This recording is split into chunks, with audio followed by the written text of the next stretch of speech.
What if the reason you're struggling with photography has nothing to do with your gear? I mean, what if you're just missing 3 simple skills that no one seems to be talking about, and once you master them, everything just clicks? Well, my friend, in this video right here, I'm going to show you exactly what those are and why everything gets easier once you understand them too. Number 1 is without a doubt the backbone of every strong image, and it's how you guide the viewer's eyes and tell a story without saying a single word.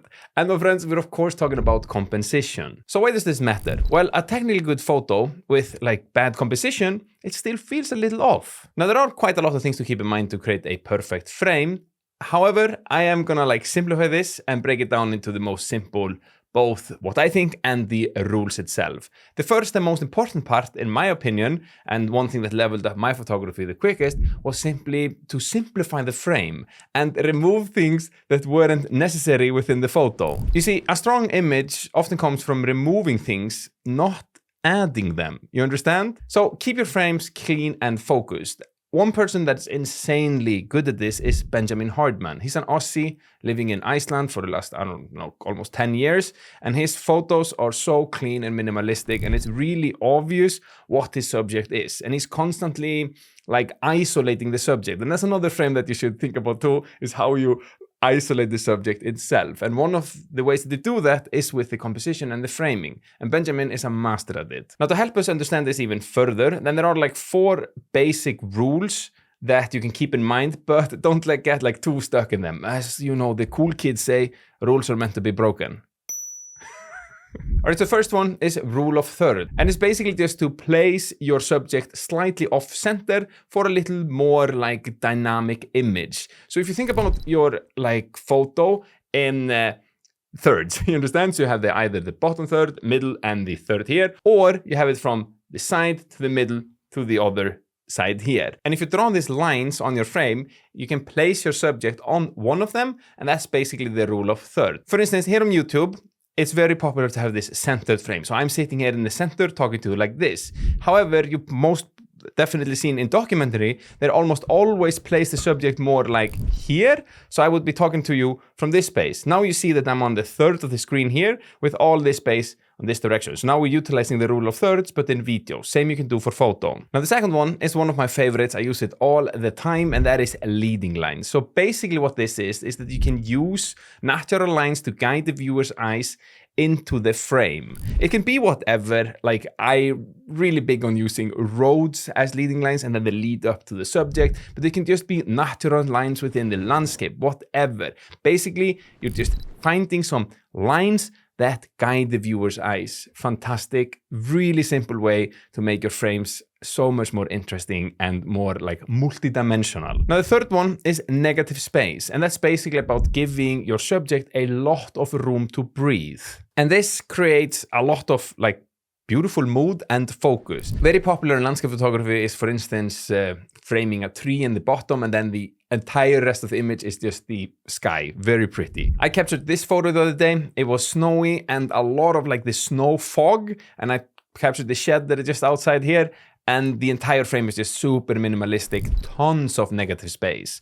And community member in my community, the darkroom, Dan, he's so good at photography. He captured this photo and showed me that showed us in the community the other day, and just fantastic. The symmetry there and the negative space around the subject, so good. So my friend, utilize negative space, and you're gonna have fun with your composition. And then the fourth is symmetry or asymmetry. And again, I want to shout out here Dan, who's a community member in the darkroom. He creates so I'm just obsessed with his photography. I've been looking at it a lot lately, and the symmetry he's able to capture within his street photos on the next level. And by the way, if you're interested, then I do run an online community for photographers who want to become better at photography, learn how to create better content as photographers, and understand how to build a profitable business around it. I'm there all the time, and yeah, if that sounds like something that you're interested in, then you can find more information in the description down below.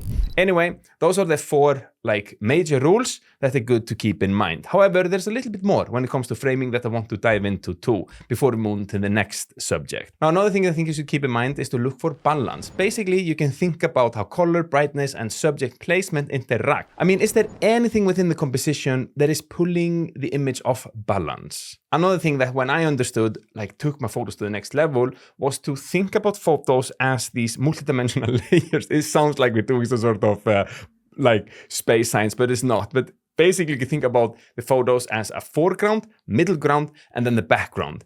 And by understanding this, you're able to create layers within your photos. For instance, this photo here, I love it. It's one of my best. You have a clear foreground, you have the midground, and then there's a background too. So the photo becomes not just two-dimensional, it becomes three-dimensional. And do you want to take the red pill? Or is it the blue pill? And then another thing I think is like great to keep in mind is to train your eye, even when you're not with your camera. So when I'm outside without the camera, because I'm like often with my family or whatever, they're pretty bored of me always stopping to take photos, then I'm still thinking about composition all the time. I might be looking around being like, oh, that's a nice frame. That's a nice frame. So I used to do card magic. I was a professional magician for a very long time, and I was always like playing with cards and training with the cards. One thing that I kept doing all the time was to like practice my palm. Palm is basically when you hide a card in your hand. And I was doing this while I was trying to pay for stuff. So I might be at the cafe, the cashier asked me how much, and I might take out my wallet and take out some cash with hiding the card all the time and just seeing if she would notice that I had a card in like on me or not. That's something that I used to do all the time, and also what I'm doing with photography at the moment. All right, so tip number 2, my friends, honestly changes everything. And if you learn how to see it, shape it, and wait for it, your photography just instantly levels up, I promise you. And my friends, we're of course talking about light. And photography literally means drawing in light. Light is it's everything. Without light, you're not like, you're harnessing light. That's basically what you're doing with this like tools that I'm filming on right now and taking all my photos. Like my life is like revolving around harnessing the light and trying to create some cool pictures with it, you know? So why does this matter? Well, because it doesn't matter how good your subject or composition is. If the light feels wrong, the photo itself, it doesn't just feel right. Because light, it affects the mood, texture, depth, and the drama. Everything. All right, so let's learn how to see this. And I think after this, you will be like, wow, once I was blind, but now I see. Wasn't that like some famous movie that said that? But what am I doing here? But you know, most beginners, they like overlook light. But as we've established now, it is one of the most important parts that you should think about. Now, I know there is a lot of theory when it comes to light. So I've tried to explain this and break it down into 4 simple steps, making it easy to think about. The first one is direction. So generally speaking, you have like 4 different directions when it comes to light. You have front lit, side lit, back lit, top lit, and then of course lit. If you really fire, you know. And I think like the first like thing to think about if you're just getting into photography is to understand and think about where the light is coming from, because it totally changes how the subject looks like. For instance, in a studio environment like here, having the light coming from a side creates a beautiful beautiful harsh shadow here, which makes the overall look on me more dramatic and cool. If I were to move the light in front of me, I would lose the shadow and get a more flat look, which is more associated with flattish, like beauty this is called, and this like beauty photography, because it removes blemishes and makes my features very like soft, kind of. But it's the same principle that applies for your landscape photography as well. Where is the sun coming from and how does it affect your subject? And again, if we move to the studio, then I found this image here online, and you can clearly see how the same subject is different position of the light. It changes the entire features of her. Pretty crazy, right? Then you have the quality of the light. So when it comes to the quality, we're talking about soft light or hard light. Soft light is basically light like you have on a cloudy overcast day.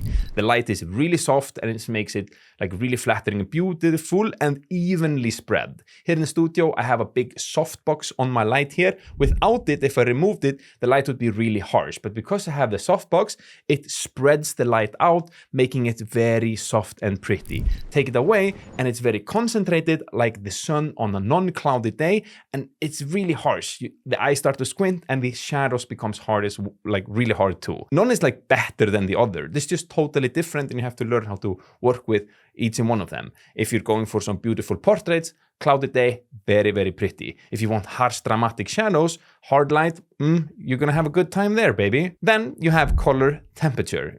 I know, light also has color. You have warm, and then you have cold, and it goes in like there in between, you know. And I think this is good to keep in mind too, that like warmer tones, that's more to like sunset and the golden hour, and then blue tones can be more towards blue hours and more towards the night. And the colors themselves, they really affect the overall mood. Warm is often associated with more cozy vibes, while blue is more associated with energetic feeling. And then lastly, my friend, is intensity. So pay attention to how bright or even the light is. Harsh light, it might blow out the entire details, while flat light, it makes everything look a little bit dull. So that is something to keep in mind as well, the intensity. Now, before we move into the last tip, which once you've mastered it, and it's quite simple tip too, then photography just becomes a lot easier. Then I just want to say, in my opinion, that you should like much rather chase good light instead of just chasing good locations, because you don't really need like the perfect location, you need great light. And if you ask me, thank you for asking, I know we've been chilling here for a few minutes and there's like not many other people talking, then I like much rather shoot a boring spot with a beautiful light than in like some epic place and the light is just all horrible. That's just me, all right? And my friend Mats Peter Iversen, I'm sure many of you might know him. If not, he's a fantastic landscape photographer. He made like this very short video the other day where he was chasing perfect light. So he noticed that there were really high clouds, and he saw with an app that he's using that the light was going to hit behind a tree that he wanted to shoot. And because there are high clouds and then the sunset goes down, and what that does is that it lights up the clouds, making these beautiful sunset colors in the sky for landscape photography. And because he understands this and he noticed that this was going to happen, he just ran out, went in his car and drove to a location and waited for it. And that's how he is able to become, like, that's why he is so good, because he knows all of this and understand how to compose a perfect image and also how to chase the perfect light. And I'm sure he also knows the third thing too that I'm gonna share with you right now. By the way, I just bundled together all of my digital products, creating a master bundle. So if you've ever wanted to grab some of my presets, LUTs, template, or anything else, then now is a chance, my friend, to get it at a heavily discounted price. You can find the link in the description down below, and I recommend that you grab it while you can. All right, my friends, so the third tip today is all about shooting with intention, slowing down and thinking about what you are doing. Let me explain. Because, my friend, it's not really what you're thinking I'm saying, and I know what you're thinking, and you know what, I don't know where I'm going with this, but this is important stuff. You see, great photos, they don't really happen by accident. Intention helps you shoot with purpose, make better choices, and actually enjoy the process. And you might be saying and wondering to yourself, Arnólfur, no, you can't really say Arnólfur. You're saying Wolfie. That's what my German grandma used to call me. She could not say Arnólfur. I mean, I not blame her, bless her old soul, but she said just Wolfie. So you might be sitting there saying like, hey, Wolfie, why does this even matter? Because, my friend, mindless shooting leads to forgettable photos. And we, me and you, yes, you're like, we didn't to become the greatest on earth. So we're not in it for like creating bad photos and forgettable photos. We want memorable photos. So I wrote down here in my notes, this is maybe a little bit too poetic, but I said like, if you're just clicking photos without thinking, your photos will probably feel as empty as they were to shoot. You understand? So the first thing that I would do is to slow down and really ask yourself, what are you shooting? What is the intention behind the scene and like the frame that you're trying to create? And most importantly too, what are you trying to say with the photo that you're going to take? Another good little exercise that I often do is to limit myself. For instance, I might only go out with one lens, one prime lens. You know, those of you who follow me, you know, I'm so big on always having zoom lenses, and I often have like 2, maybe sometimes 3. So I'm like covered with so many different ranges. But sometimes I like to go out and limit myself with just one lens. Sometimes even also with just one subject too, and one idea as well. because that constraint, it really helps me to like get creative and practicing those creative muscles on how I'm like gonna come up with good photos. We live in a day and age where everything is happening so fast. So just taking a step back, slowing down, being present in the moment can really help you figuring out what it is that you're shooting and what you're trying to say, as we said before, you know? And then another thing I want to just reinforce here is that like photography is personal. Your photos should really reflect the way that you, my friend, see the world and not just what everybody else is shooting. It's so easy now when we have Instagram where we're just looking at the same banger photos that we want to go out and do the same. And that is totally fine. It's totally cool. I mean, I'm doing magic. I'm doing the same tricks as other magicians. But sometimes it's also fun to do your own shit, you know? I mean, fuck. that